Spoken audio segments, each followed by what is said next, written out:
Hi, Dramione fam. Let's talk about Bending Light by Scully Murphy. So, Bending Light is part one of a two-parter with Falling Dark as the second half, and I'm reading that one now.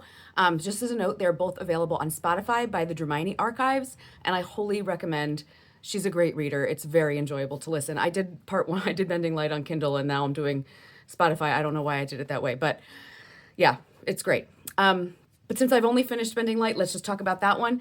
This was a sunny, wine-drunk, blissful Italian summer fling, and I ate it up like a plate of spaghetti. I haven't read a Scully Murphy fic since Universal Truths and Teach Me How to Forget, which I both loved. Oh, Universal Truths.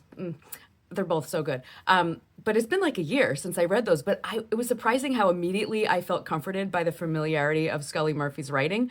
I don't know how to describe her fics. They're like glossy and stylish and fashionable.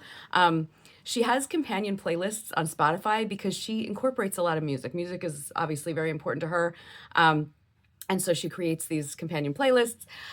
I love that. It just kind of creates this atmosphere. She also creates mood board inspiration Pinterests that go with each fic.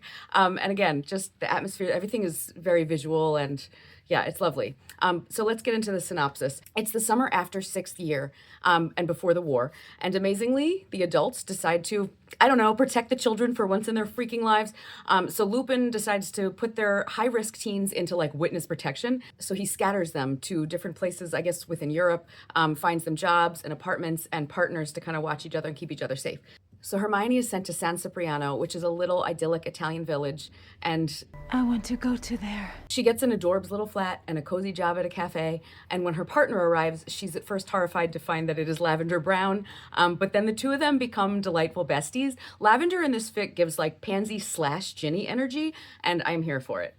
One day, while at the local swimming hole alone, Hermione sees a gorgeous specimen of a man diving into the pools. She only sees his back, but she's, of course, quite smitten.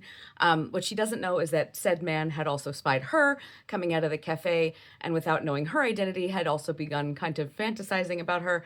That's, of course, Draco, who had also been sent to San Cipriano with Theo Knott as his partner. So Draco is trying to keep his head down in this summer and stay kind of cool and out of trouble since neither side is really like super happy with him.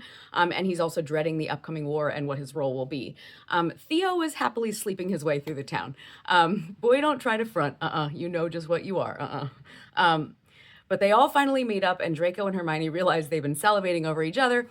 Hermione's kind of like all about it immediately, but Draco now has a larger dilemma because he doesn't want to like care about people going into this war, and he knows he actually cannot, but he also literally cannot even. So pushed away and sad, Hermione decides to try on Theo, who has been putting on the full court press. But he's not Draco, and soon they decide to just be friends, which we love a Theomine friendship. Blaze also arrives in town as his mother has a house there, and he soon falls for Lavender. And so there's a lot of like teenage hormones up in this place. Remember, it's like heading into seventh year, so they're young. Draco tries once more to keep Hermione at bay, but she's just too enchanting. And soon there is much bliss and ecstasy and a spicy meatballs. But as the summer is coming to an end and they know they have to part, Hermione for the Horcrux hunt and Draco for his dangerous double dealings with Death Eaters, they don't know what their future holds, and it actually kind of ends on a little bit of a sad note.